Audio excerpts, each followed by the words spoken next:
Welcome back to The Comfy Chairs, a podcast from 123 Limited.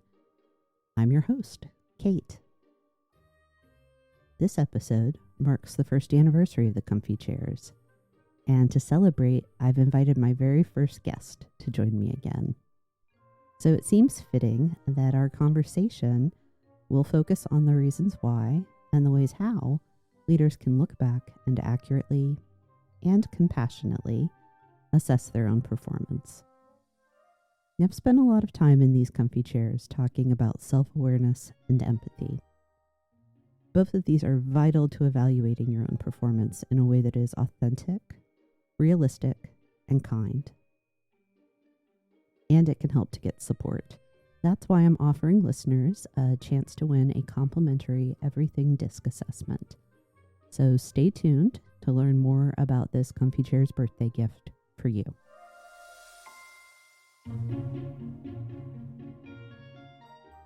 Welcome back. Thank you. Angela, I am so grateful that you're joining me again. It was wonderful having you as the first guest, and I'm just really glad that you agreed to come back for the start of year 2. Well, thank you so much for the invitation back, Kate. I remember how anxious and out of my comfort zone I was a year ago. You look much more relaxed in your chair today. Thank you. It's been a full year. I know you've had some job changes and family excitement going on.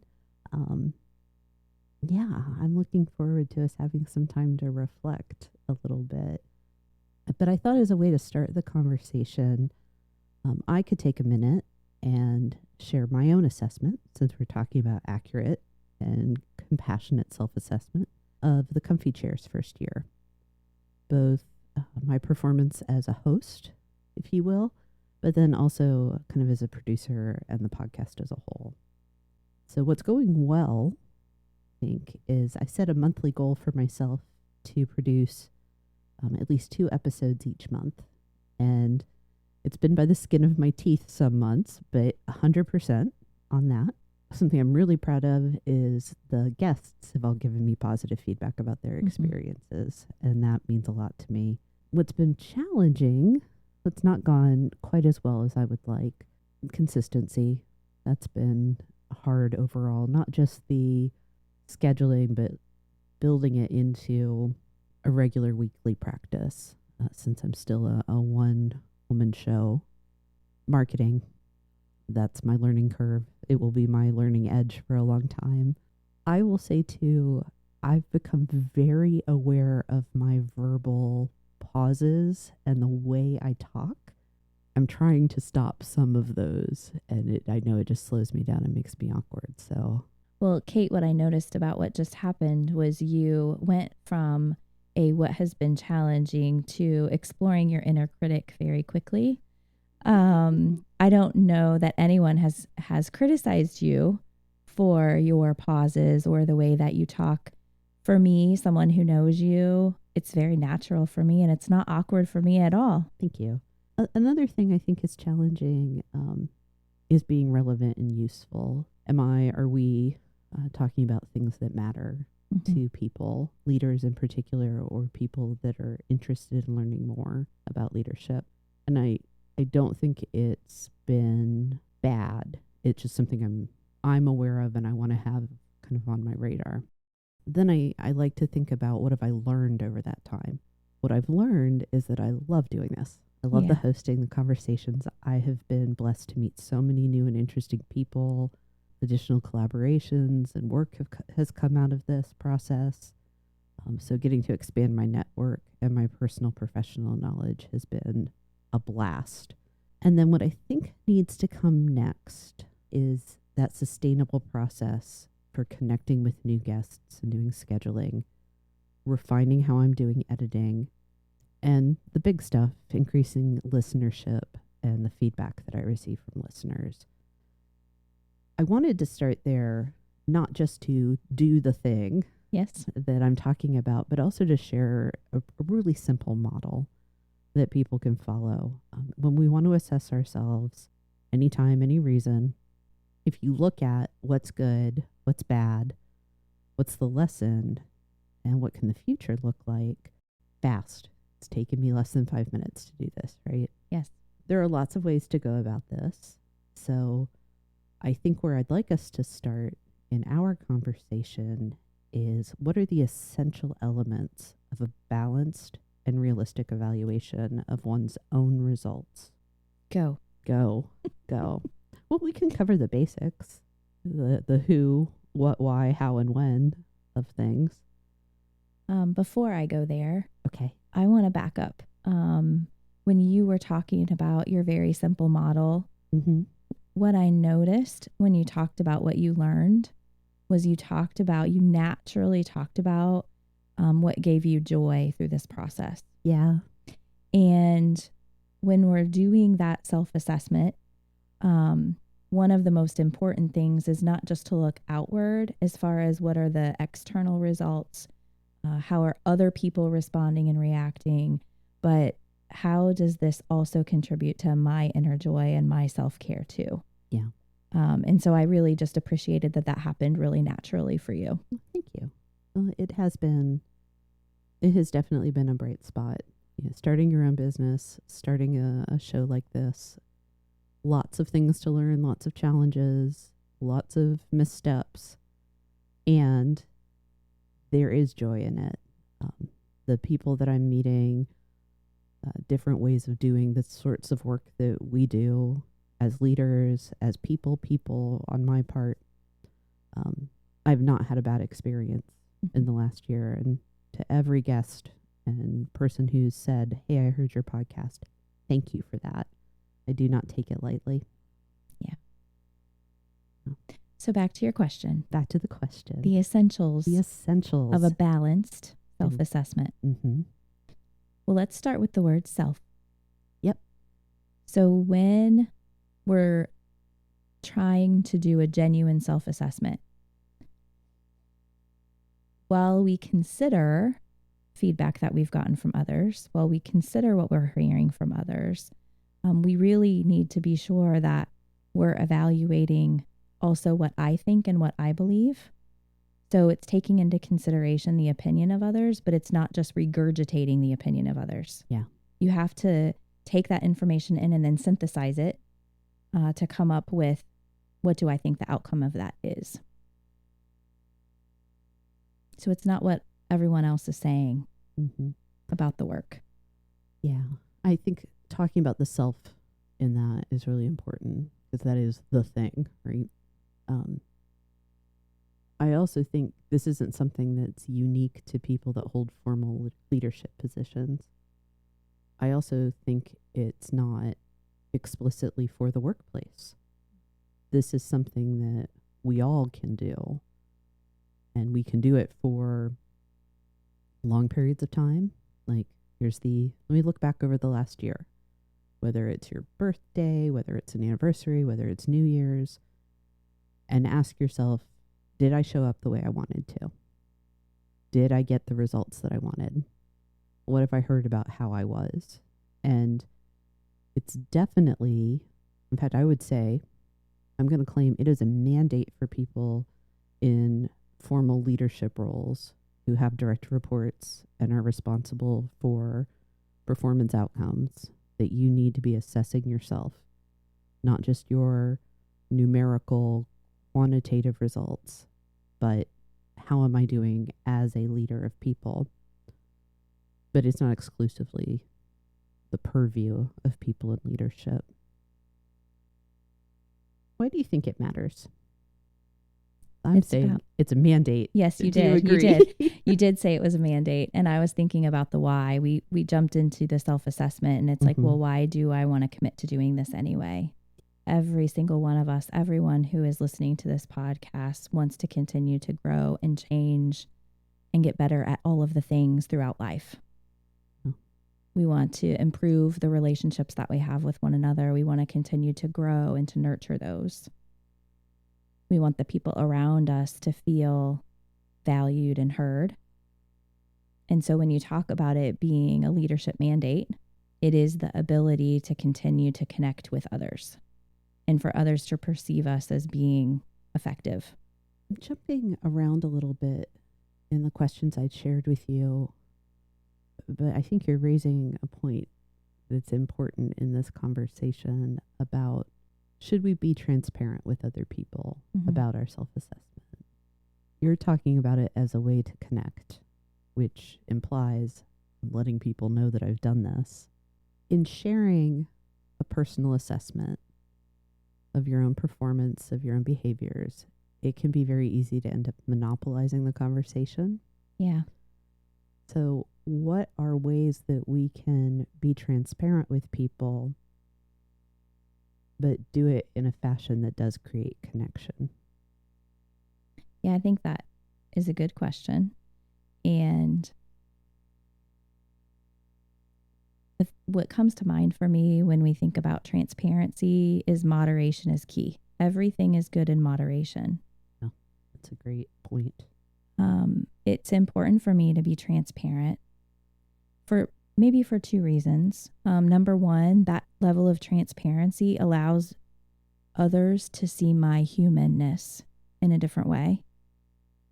My ability to acknowledge things that I've done well, things that didn't go well for me or that I'm not doing so well. What have I learned and what could the future look like? Serves as an opportunity for me to look more human. At the same time, it models that behavior for the rest of the team or for the rest of those people that I'm interacting with so that they learn that mindset and that process as well. I've also experienced where we overshare. And so, well, yes, I want others to know my humanness and to know my innermost being. I don't want to share to the extent that I'm making others uncomfortable by the level of detail that I'm sharing, or that I am verbalizing my inner critic, and then I make it culturally okay to beat up on ourselves. So, moderation and transparency. But then what you talked about as far as not monopolizing the conversation, not being the only voice in the room, is inviting people in to provide their perspectives about that which you've shared. Mm-hmm. This is my own self-assessment. This is kind of how I got here. What do you think I might be missing? Or what didn't I see? I agree with that very much. You know, assessment depends on any sort of assessment depends on data. We have to find the information, the data, quantifiable and qualitative to understand, does this match up with what was desired, what was expected? And that's one of the best ways for leaders to get that data they need is to say, what am I missing? Here's what I think. Mm-hmm. And then leave it open. And you're creating that role model of I share what I think is working and I ask for feedback. I am open to getting feedback. You know, in our first conversation last year, one of the topics that we spent a good deal of time on was imposter syndrome. I recall. Yeah, the inner critic, which that's been my millstone for years and years, if not my whole life. Self-assessment seems like you are unintentionally just making an invitation to the inner critic. What are ways to balance that out, to be intentional and realistic with yourself, be clear about, say, what you're doing very poorly, to really let yourself celebrate what you're doing well, but to get ahead of that nasty voice of the critic? So first of all, I think it starts with extending yourself some grace. Mm-hmm. I have found that just changing my mindset to start with the positive stuff first. I find that if I start with the what's not working well first, I can come up with a list of 100 things, and it just like spirals on top of one thing after the other. It does. So if we start with the what has gone well, gosh, that puts my brain in a different spot to pause. I really have to think about it because it's not top of mind for me. But then you have that more positive outlook. And then when you start looking at the list of 100 things that you'd like to be different, maybe you can think about the top 3 things that you want to work on instead of beating yourself up with all 100. I think that's a good approach.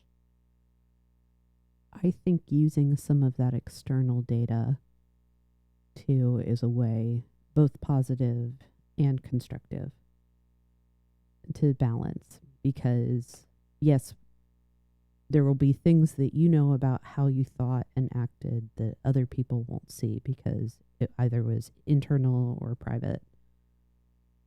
And if you have 7 people telling you did a really good job on that presentation, the voice in your head that's saying you sucked, you messed this up, you should weigh the 7 voices over the one. Yeah. And if you're having trouble being really honest with yourself, maybe I did mess up that presentation and 2 people gave me feedback about what I could have done better or different. It's more than one other person. Maybe I really need to evaluate that. Tell my inner critic to take a back seat, but be honest about, yeah, I didn't ask for questions, or I rushed things, or I got all of my data wrong and haven't followed up on that. Whatever it looks like. But use the volume of external feedback as a way to really pay attention to, am I being realistic or am I disregarding what I'm hearing from outside of my own head? You also use the word realistic. Yeah. And from the very beginning, understanding what realistic looks like, not consistently setting unachievable goals for ourselves, because that will just spiral the inner critic, right? I will never be able to accomplish all of the things I set out to achieve. So ensuring that it's realistic. And I like what you said about feedback from those around you. That's also important when you set out to do something in the beginning, right?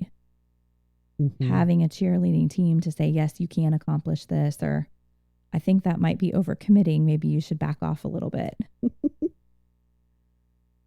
Sounds like you've had that happen. Well, and actually what's coming to mind for me is I remember one of the teams that I work with has a great idea to initiate kind of like a grand rounds. And cool. Their goal was, okay, so we're going to initiate this and we're going to do it every month. And it was like, well, do we really want to do it every month the first year? Or maybe we just want to do it once a quarter for the first year. Maybe if we do it 4 times the first year, we can learn from how is it going, what's working well, what's not working well, and then to be able to set a more reasonable or realistic goal going forward. Yeah. I like where you've taken us in this conversation, Angela, because we can't talk about assessment of performance or behavior or behavioral aspects of performance without understanding what was the goal or expectation to begin with. So there's a need to be very clear about, what am I trying to accomplish? And what is the line that I'm trying to reach, or the number, or the thing? From a leadership perspective, both for yourself and providing feedback to your team, I'm reminded, some of the words that we've been using reminded me of the model of the SMART goal. Yes. Specific, measurable, attainable, relevant, and time-bound.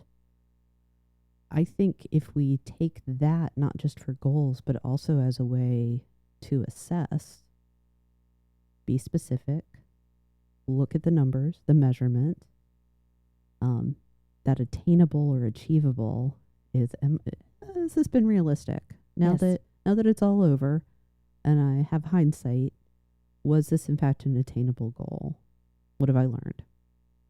Relevant. Did it really line up with what is needed? Or did I end up going wildly off course? Mm-hmm. And then time bound is setting those milestones for yourself to do that, whether it's for yourself or somebody on your team. It's also a way to teach people, here's how to give yourself feedback by being specific, by measuring your accomplishment, attainable, achievable, relevant, and timely. I like that you brought up a different model for us to take a look at. What I liked about the one that you shared at the beginning was that it incorporated so much more qualitative data. And so just being mindful as leaders as we move forward, that both are equally important. Mm-hmm. I think in our roles as leadership, it's always difficult to balance, right? Mm-hmm. I feel like I wake up every morning and balance is the key. Yes. And so while those measurable, realistic goals are important, we can't get so focused on that we lose the qualitative feedback that we're getting from others, that we lose the, well, great that I accomplished that goal, and did it give me joy? And did it fill my cup? Mm-hmm. And so balancing those two things together in that self-assessment, I think, is really important for our psyche. I agree. I think we're also talking about the fact that performance is holistic. This is something from my HR days that I was constantly a clanging gong about this. That some of it is, I've worked in organizations where the HR policies around performance and attendance have always been separate pillars. Mm-hmm. So disciplinary or corrective action treated behavioral or outcome problems as performance issues and attendance as its own thing. And that just naturally creates an environment where we think that they're not connected with each other. And then it becomes really easy to parse out different aspects of performance. And I think one of the ways for our own sanity, for our own accuracy, for balance, is to really look, when we say performance, what are all the aspects of it? I think you can probably break it down into some very basic things. There is the outcome, there's behavior, and then presence. Do I show up and how do I show up? And each of those probably has its own nuances, but that's performance as a whole. And if we're going to talk about assessing it, again, we need to understand it. So stuff like, did this fulfill me? Well, ideally performance does incorporate, it does encompass the satisfaction that people receive from it. And it's going to be different for every job, every organization. I think that's a really important part of it, and why accurate self-assessment does have to look beyond, I completed 7 projects this year. Yeah. Kate, when you were talking about the different components of performance, what is the right frequency? Is there a frequency for self-assessment? Is it something I do after every work activity? Is it something I do after every work day? How often do we self-assess? I am going to give you the organizational development professional's favorite answer. It depends. Everything. It depends. Great answer. It could be after every work activity. I would say, especially if you're in a new role with new responsibilities, in a new organization, if you're maybe getting toward the end of a career or a project or something, more frequency is going to be helpful. I mean, we know that annual assessments are flawed. Like, doing it once a year is never a good thing.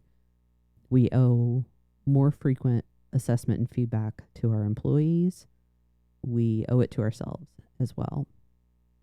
One of the practices that I've heard of being common among kind of like the titans of industry, if you will. You'll hear about this occasionally of how these, these 7 CEOs, this is one of their secrets. It's an end of the day journaling process. Yeah. That's one way to do it. And if you're doing it not just to record, here are the people I talked to, the meetings I attended, but really reflecting on the nature of my behavior, the quality of my interactions, that is one way to do it. Even by my lights, that feels kind of overachieving. I don't know that a daily journal is really practical for everyone. I like doing a weekly look back and look forward. I am a planner person, though, so I do a weekly plan for myself. And it's an opportunity to look at what did I do the week before, the one that's closing out, as I make plans for the other, because it naturally and logically flows in from one to the other. All things. What are your thoughts? Well, I think the good news is we get to decide what's right for us. Yes. We get to decide what works for us, and there's not a right and wrong. Mm-hmm. What does it look like for you? I admire end of the day journalers. I admire them. My brain is fried at the end of the day. And so Been there. while I don't do end of the day journaling, I do in the morning showering. Okay. So again, this might be an overshare. But in the shower, in the morning, when I've had an opportunity to rest, my brain is fresh. All of the things that occurred the day before are flooding in. Okay. And it allows me the opportunity to say, oh gosh, maybe that didn't go as I had expected it to go yesterday. And how would I have done that differently? Okay. What will I do differently moving forward? So in that scenario, that's much more focused on that behavior, self-assessment, which is not encompassing all performance. And so I can see the way that you defined the components of performance, that there's different frequencies for different components of that, right? Okay. So I feel as I'm reflecting on our conversation, I'm doing much more fluid self-assessment of my behavior, whereas the self-assessment of the thing, the project, the outcome is much more like a week by week or a month by month. Yeah, I think that's a good observation, and I think it's also a good way to think about it, because the more frequent assessment should be focused on what's most vital, and we are the instrument of leadership, so we should be looking at what's my tone of voice, what type of clear directions am I giving or not giving. I'm drawing a blank on what some other things could be, where the logistical, the operational pieces, part of starting anything should be including what is the evaluation for this going to look like? How are we assessing progress? Yeah. So the project, the thing, sets its own pace for that. This may be totally a tangent. I'm doing some work right now with a team looking at leader orientation. Yeah. And what could a formal curriculum and program look like for them? And that's one of the things you have to bake in evaluation from the start, both for the program overall. This is what we're trying to accomplish with it. Reduction of turnover, employee engagement scores, that as a result of having well-oriented leaders, these are all the great things that are going to come from that. Then you also need the opportunity to evaluate individual components, and using that understanding of that there are different levels and different types of assessment that you can do. And obviously I come from a learning and development mindset. I know there are other models in project management, in nursing, but thinking on those different levels of big and day-to-day, I think can be really helpful. Yeah, I totally agree. I kind of want to talk a little bit about, so I don't think this is everyone. And there are plenty of people that lack awareness and think they're doing great all the time.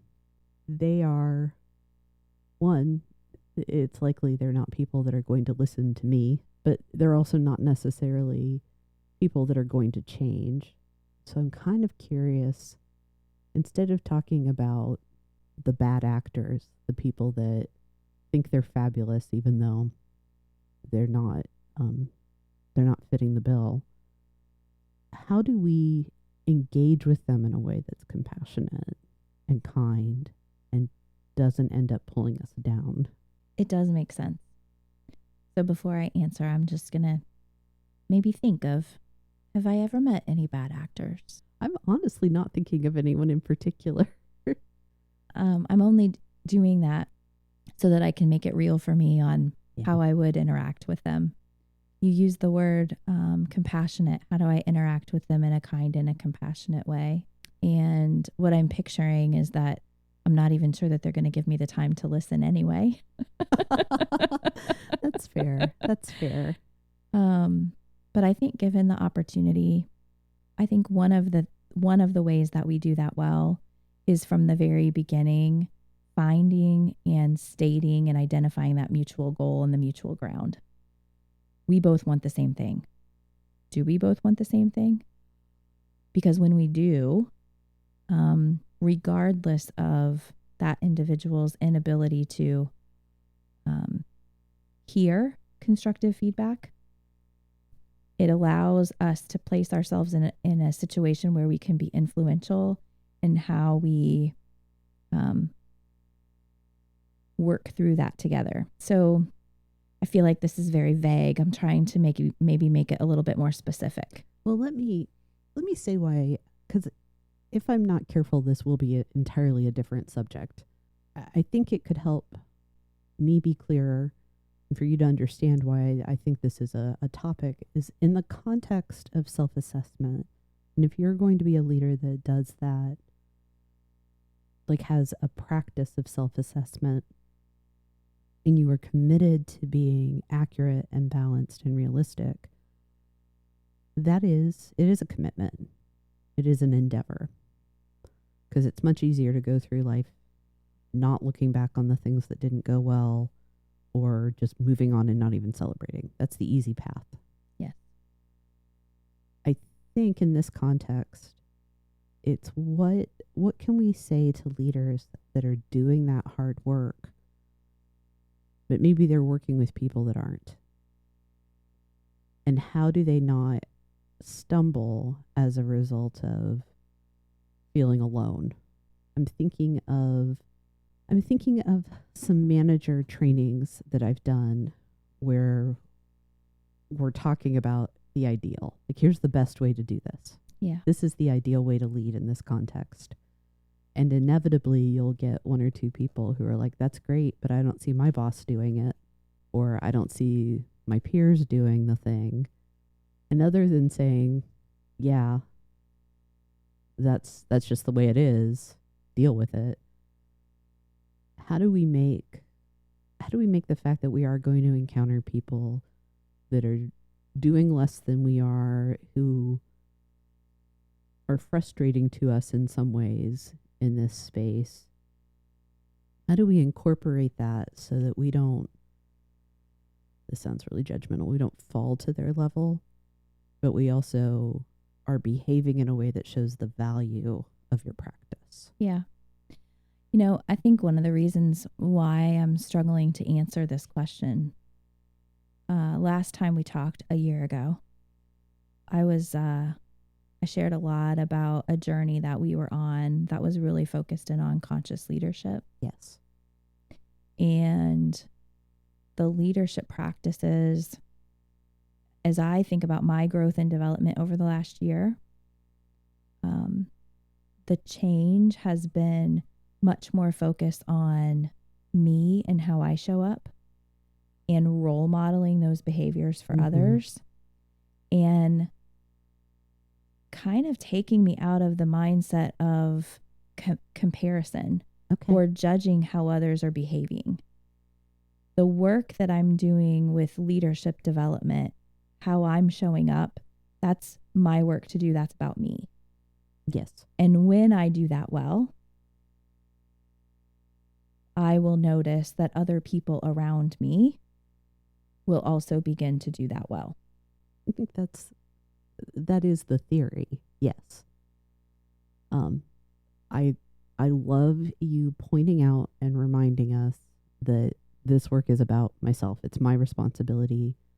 I don't necessarily need to, nor should I be comparing myself. And in the real world, well-meaning leaders who are trying to do the conscious best practice will find themselves surrounded by folks that have no interest in it. Yes. And I think incorporating how I show up with and for those people is important in me thinking about my own performance. Because there's a tendency, I have a tendency to go into a place where I avoid those interactions or I withdraw from that interaction. Yeah. Because whether I perceive it's difficult to deal with or whether I perceive that it's harming me, that I just withdraw and I lack engagement. Yeah. Or the other end of the spectrum, kind of what we could very sloppily classify as virtue signaling. Yeah. Too, of, well, I'm doing it right. You should really be thinking about your own performance the way I do. Yeah.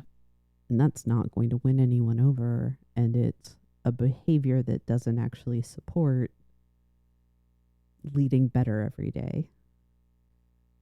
What if I think I'm being accurate and I've missed the mark? What if my self-assessment is wildly off?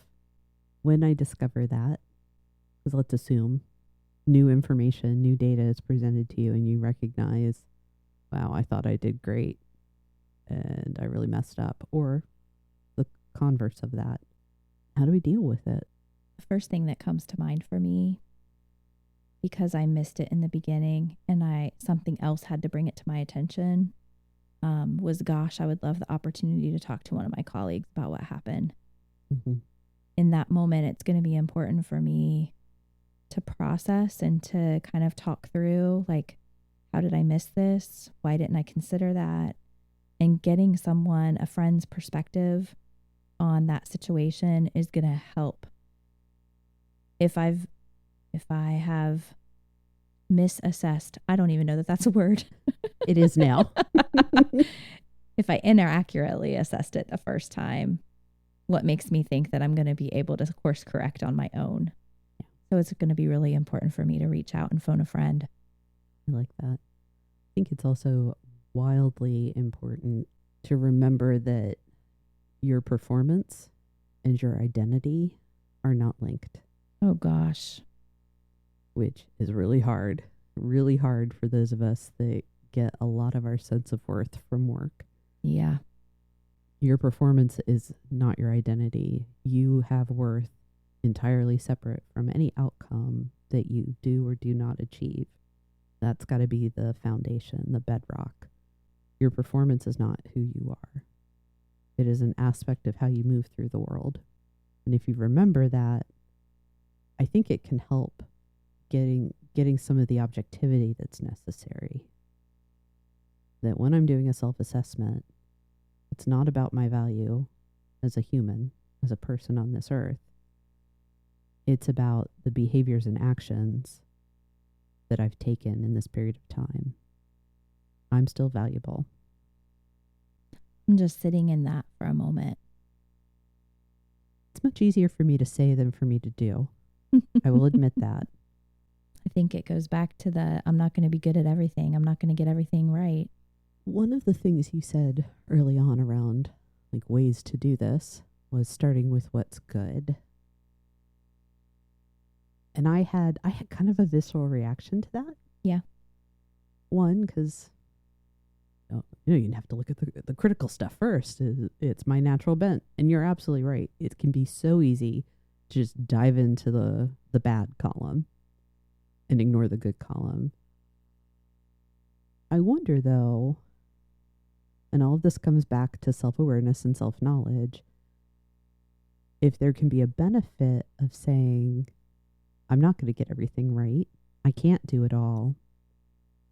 Let me start with what I didn't do right, the stuff I didn't manage to accomplish.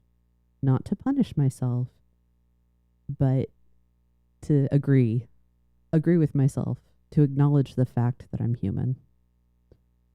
What are the 3 things that I wish had gone differently? And limiting. I do think limiting it, because otherwise I'm assuming I'm not the only one, that I would spend 7 hours writing a list of all of my flaws and failures. Yes. But if I acknowledge the fact that, yep, I'm human, I'm going to make mistakes, I have made mistakes. There are some things in the last quarter, in the last month, in the last hour that I really messed up. I dropped the ball. Acknowledge it, feel the shame or the fear or the disappointment, and set it aside. Say, yep, that was my human element. Let's see what my better self did. And then just be able to bask in 100% goal for a whole year. Yes. I love that, Kate. How do we let it go? How do we set it aside? Maybe set aside is unrealistic. I am reminded of how we talk about all having baggage. Yes. And we do. It's just we accrue. There's accretion of memory, experience, knowledge. It is probably unrealistic to say set it aside or leave your baggage at the door or all of that, because we're whole people. We're made up of every experience. So I think it's taking it off of the dashboard, taking it out of center stage, not compartmentalizing, not repressing, but saying, here's something that I wish I had done differently, or I did this to the best of my ability and it was still a failure. Let me break it down. What did I learn? What did go well? What am I going to take forward? And then take the bad stuff and pack it in the right place in your baggage. As you were talking, I was thinking, maybe we can't set it aside. Maybe we can't let it go. But we can make a conscious decision that I'm not going to let this get in the way of my progress forward. I'm not going to let this paralyze me or negatively impact my ability to move past it. Mm-hmm. And as you were talking through, again, that model of self-assessment, when we end with, what can the future look like? Or what will I do differently moving forward? That enables us to end on an action step. Yeah. That will help carry us past the what I didn't do well. So it's interesting that I'm going to start with the positive and you're going to end on the positive. And we're both going to walk away focused on how we move in the future. This gets back to what you said. The real treat is you get to figure out how you do it for yourself. And like anything, that starts with, do I know myself well enough to know what's going to work best?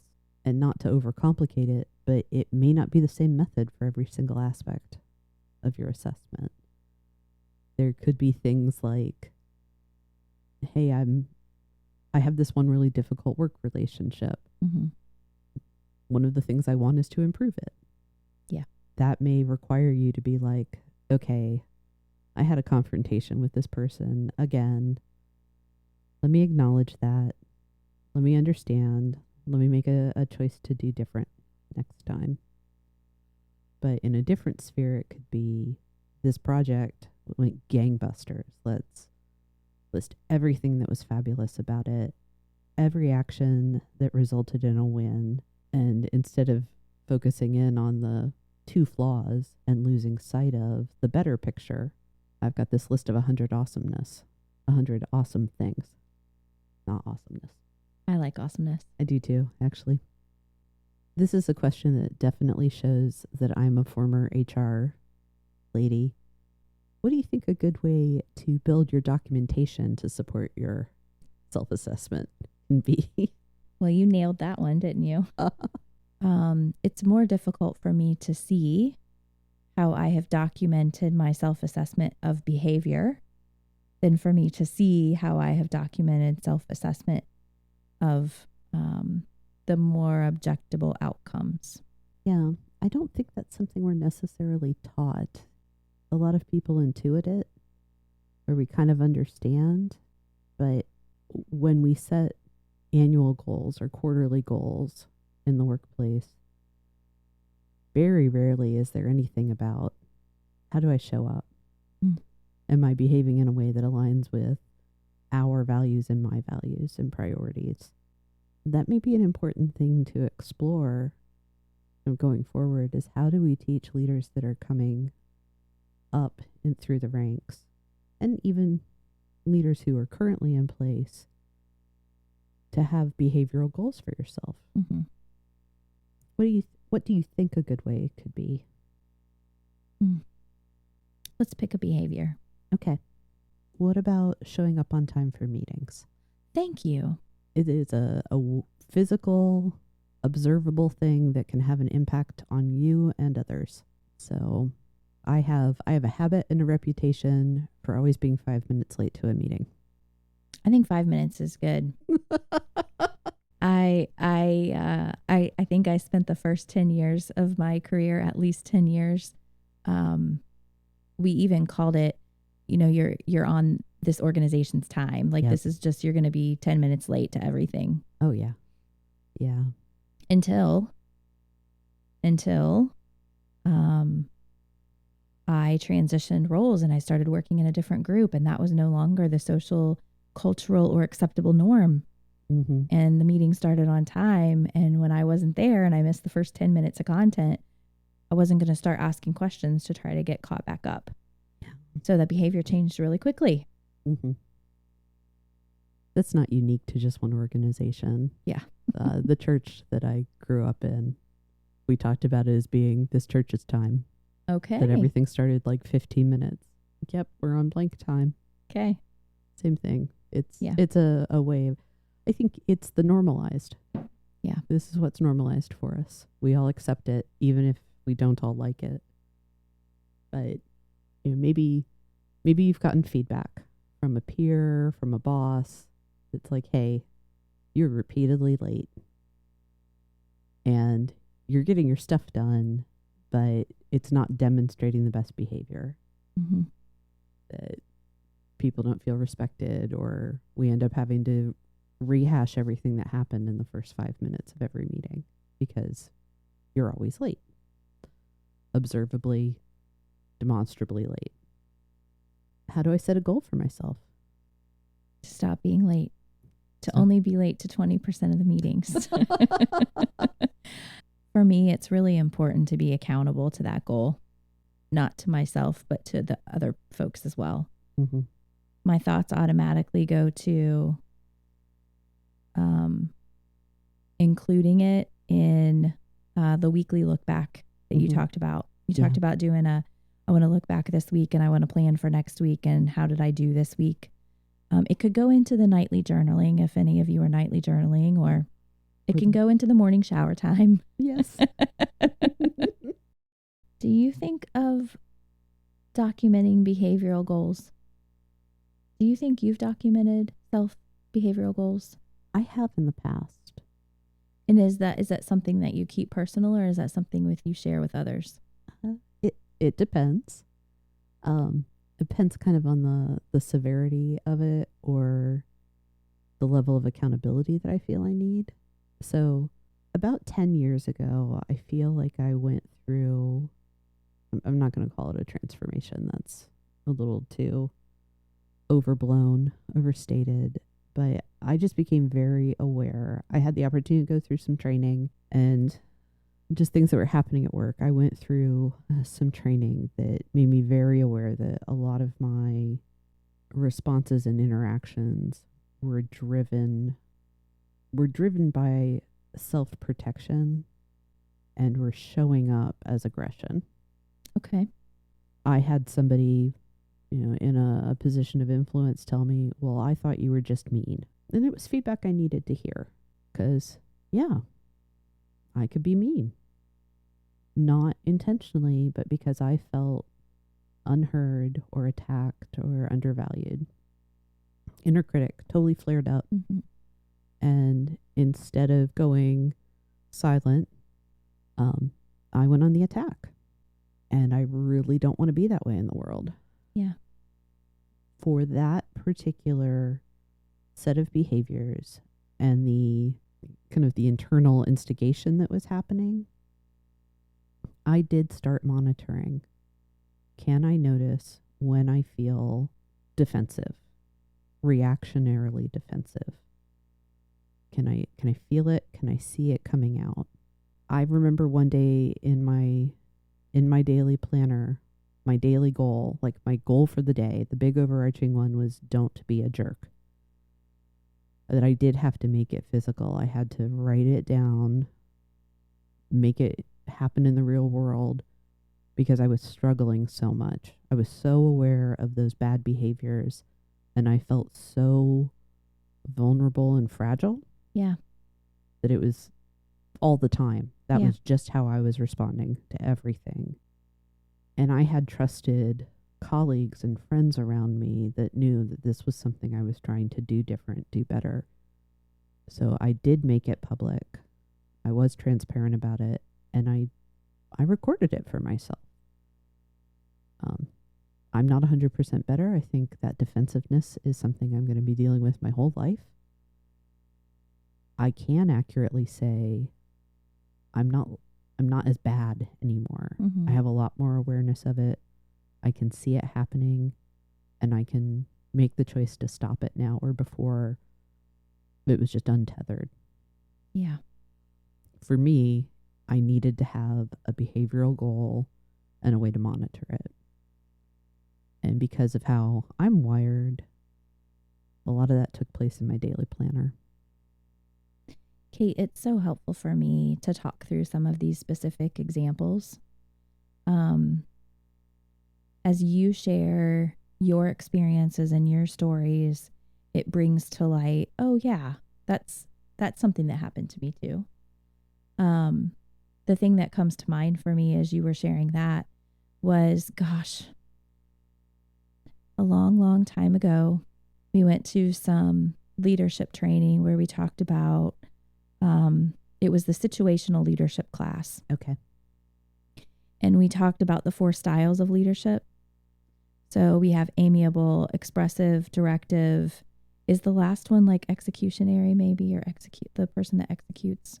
I'm not really sure. I don't remember. But we talked about the 4 styles.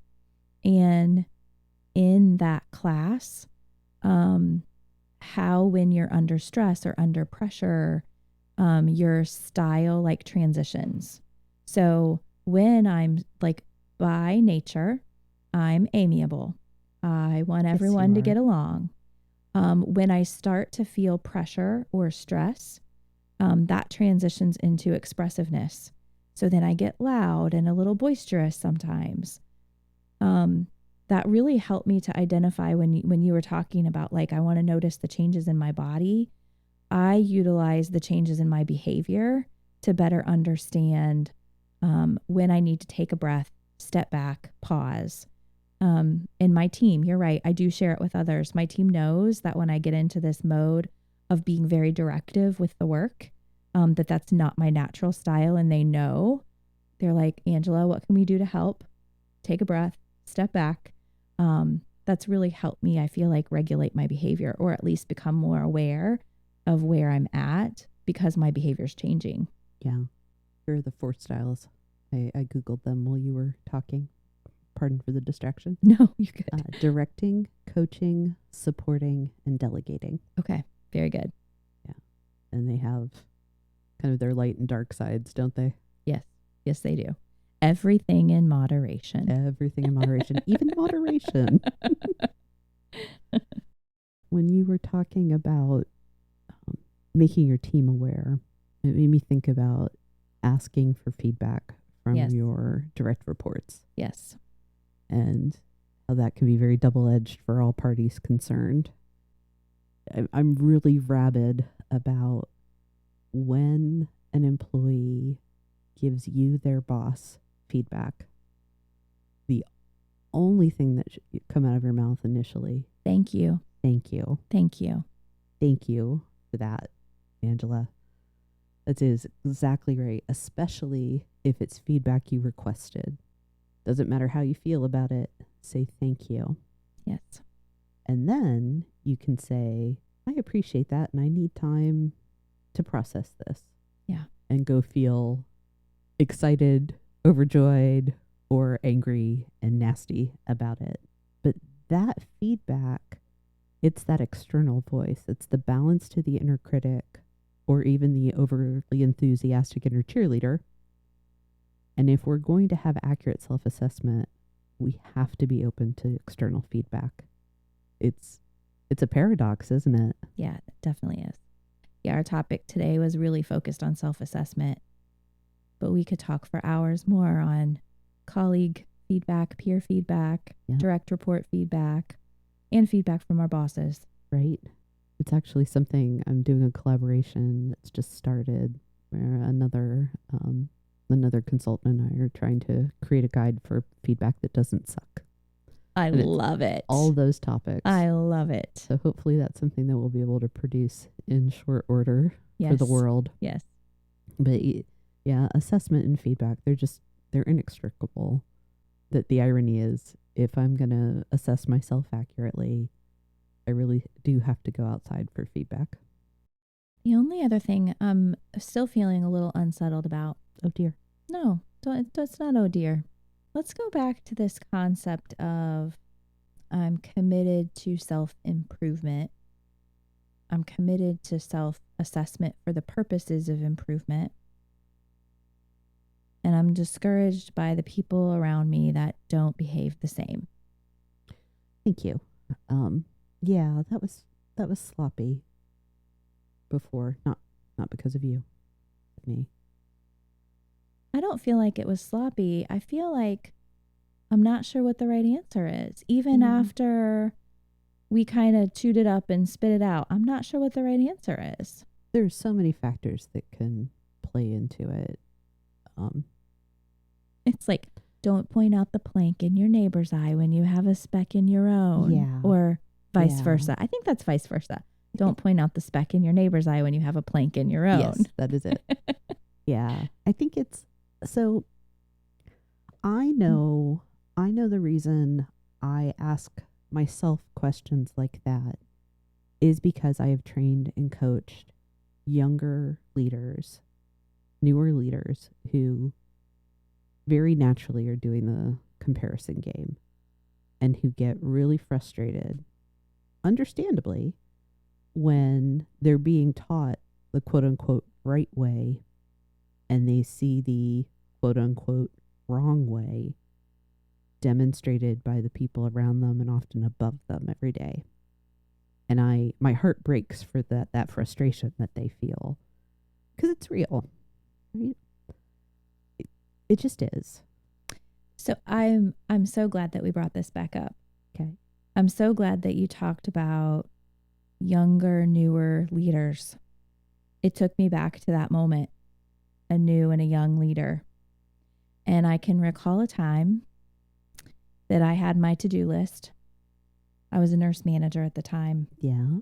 And I think I've shared with you more than once that our nurse managers are amazing, and that nurse managers in healthcare organizations, in my opinion, is one of, if not the most difficult job in a healthcare organization. I think there have been reports that say nurse manager is possibly the most stressful job anywhere. They're incredible, right up there. Incredible people. Mm-hmm. And my to-do list was 3 pages long. Oh. And I recall feeling especially overwhelmed that day and sitting in a room. And I was not in tears. Good. Until another nurse manager walked in the room and looked down at my paper and flippantly said, "Is that your to-do list?" And my immediate reaction was like, yes. And don't you have one too? And that was the moment that I burst into tears because I had this realization that like I'm trying to do all the things and I'm trying to keep up and I'm working really hard. And why are you being so flippant about this? Because I'm working so hard. And so that's what I pull out of our conversation. It's not as much about, comparing myself to others. It's I'm working really hard. I'm getting tired of how hard I'm working. And how are you not struggling the same way that I'm struggling? And so it's the how we help each other kind of in that journey versus a mindset of where I was coming to it in the beginning was like I'm doing a better job than you're doing. Pick up the slack. No. And it could be very easy to fall into that, I think. Yeah. Talking about nurse managers, one of the hardest jobs in the world, that middle manager in nursing. The fact of the matter is managing people is one of the hardest jobs out there. Yeah. It's just complicated in nursing. People are messy. Oh my goodness, right? Awful. People are awful. Gotta love them. I want to acknowledge how difficult leading is. And what you said, that exhausted from trying to be better. Leading is hard enough. And when you layer on this whole ideal state of I'm actively self-aware, that I'm actively paying attention to my impact on others, I'm aware of you, I'm practicing empathy, I'm reviewing how I'm showing up every day, I'm looking at my operational strategic goals in addition to whatever your day-to-day looks like. That is a lot. And it is sometimes easier to just go through the day, do it yourself, and not look back. And that's okay. Sometimes that's all you get to do for a day. And I don't want anyone listening this to think that if you're not conducting a regular self-assessment that evaluates every aspect of your performance on a frequent, regular basis, you're a bad leader. And that's not the case. Absolutely. Yes, it is a mandate that you assess yourself. Good leaders pay attention to their performance, their very own performance. A large part of that is behavior. You have to do it. And it doesn't mean you have to do it every day. It doesn't mean you have to do it perfectly. It doesn't mean that you have to do it tomorrow. Sometimes doing the bare minimum is magnificent. And that's something I think that has to be incorporated into this. That as a practice of accurate self-assessment for leaders, is the goal is never perfection. Yeah. The goal is doing a little better every day. Yeah. 2 lessons or 2 thoughts that I'm taking away from this most recent conversation. Yes, please. I ride Peloton sometimes. And one of Hannah Corbin's favorite sayings is encouraging you, the rider, just by showing up. Mm-hmm. I think her statement is, you're already doing so much more than everybody else who's still on the couch. Yes. And it's just that incremental progress, one foot in front of the other.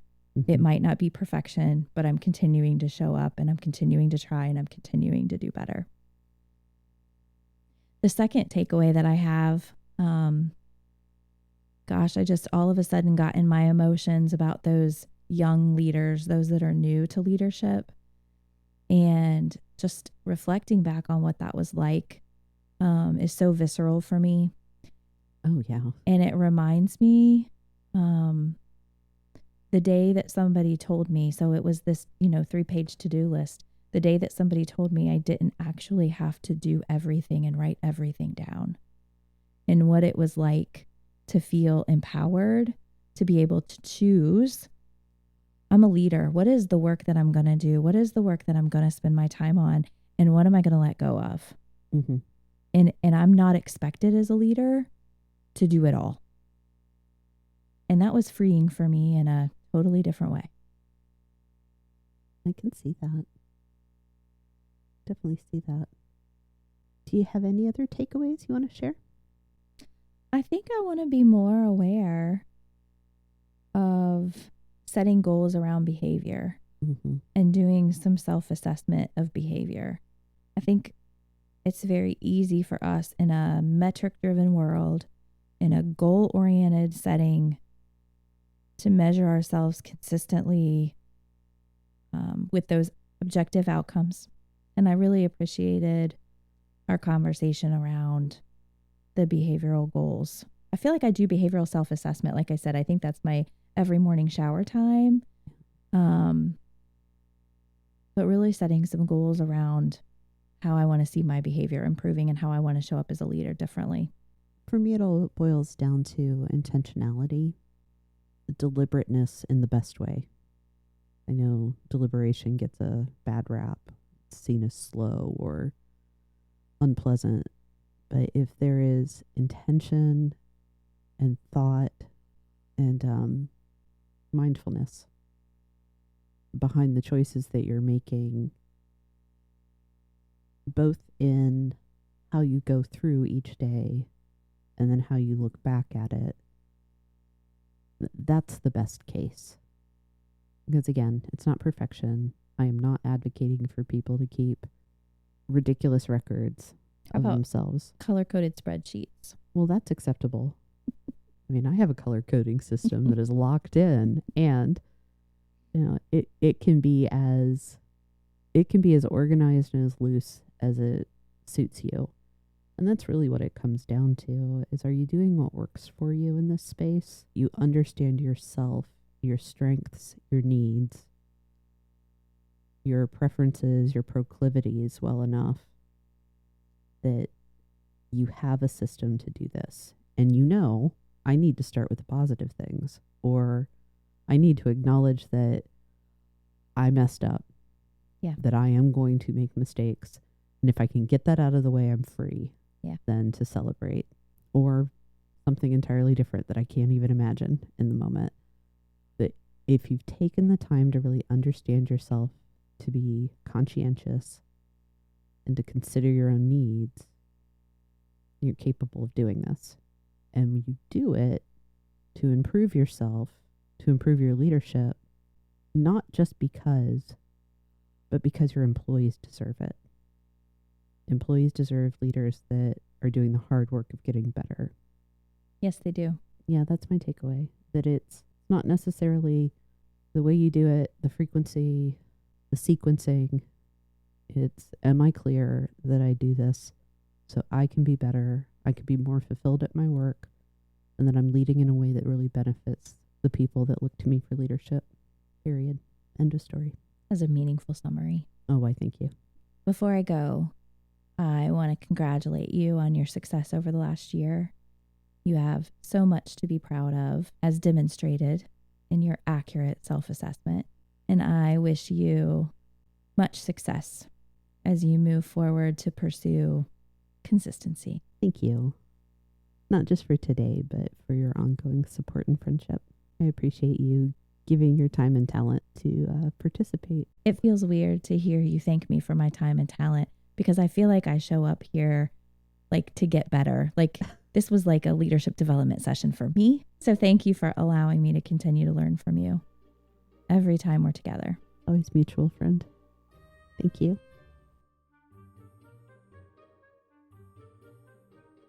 Thanks for joining me in the comfy chairs, and many thanks to Angela.